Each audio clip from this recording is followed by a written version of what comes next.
नमस्कार. आज आपण काही वेगळ्या विषयावरती आपण गप्पा मारणार आहोत. मी तुम्हाला काही इन्फॉर्मेशन देणार आहे. आपली जी पत्रिका असते, आपली जी कुंडली असते, त्याच्यामधल्या घरांबद्दल मी तुम्हाला काही इन्फॉर्मेशन पास करणार आहे. सो आपण फर्स्ट हाऊसबद्दल बोलू. पत्रिकेमध्ये जे टोटल 12 हाऊसेस असतात त्याबद्दल आपण आज पहिल्या घराबद्दल बोलणार आहोत. फार इंटरेस्टिंग आहे, प्लीज लक्ष देऊन ऐका.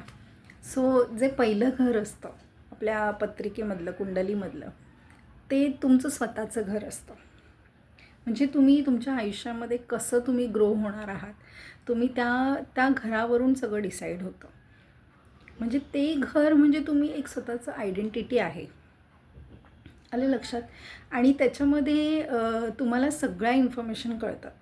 सो पहिल्या घरामध्ये तुम्हाला जे जे काही तुमच्या लाईफमध्ये घडणार आहे, तुम्ही कसं रिॲक्ट होणार आहात, तुमची सेल्फ पर्सनॅलिटी कशी आहे, तुम्ही सेल्फ डेव्हलपमेंट कसे कराल, स्वतःला सेल्फ इम्प्रोव्हायझेशन कसं होईल तुमचं डे बाय डे, तर ह्या सगळ्या गोष्टी फर्स्ट हाऊसमध्ये लिहिलेल्या असतात. तुम्ही किती डेडिकेशन आहात, तुम्ही किती लिडरशिपने तुम्ही कुठली गोष्ट हँडल करता, ह्या सगळ्या गोष्टी तुमच्या फर्स्ट हाऊसमध्ये असतात. आणि त्यामध्ये जे बसलेले ग्रह आहेत, आपले टोटल 9 प्लॅनेट्स असतात. आणि त्या ग्रहांमध्ये म्हणजे जी ताकद आहे ती त्या हाऊसवरती, त्या घरावरती कशी ॲक्ट होते, ह्या सगळ्या गोष्टी मी तुम्हाला सांगणार आहे.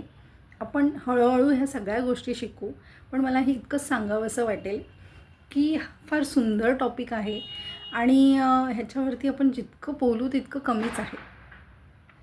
तर सपोज पहिलं घर कुंडलीमधलं हे तुम्ही स्वतःला दर्शवता.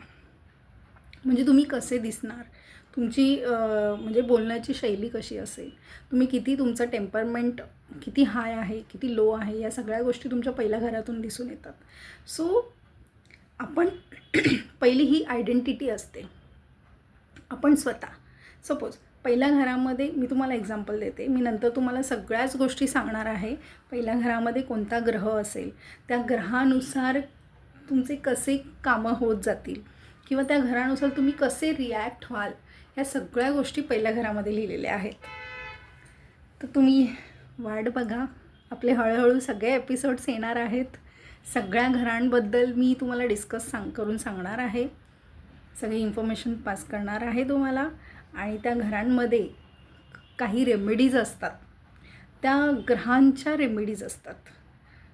तुम्ही जर त्या रेमेडीज केल्या तर तुमचं लाईफ खरंच खूप पॉझिटिव्हली भरेल. तुम्हाला जे काही कामांमध्ये अडथळे येत आहेत, त्या अडथळ्यांमध्ये तुम्हाला सगळ्या अडथळे दूर करण्यासाठी, सुरळीत चालण्यासाठी तुम्हाला हेल्प होईल. तर ह्या सगळ्या गोष्टींचा अभ्यास आहे.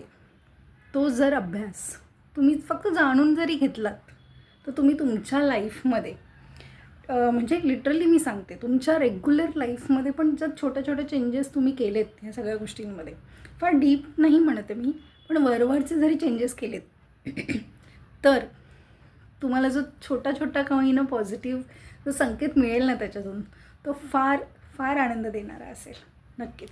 त्यामुळे स्टे ट्यून. नेक्स्ट एपिसोडसाठी वेट करा.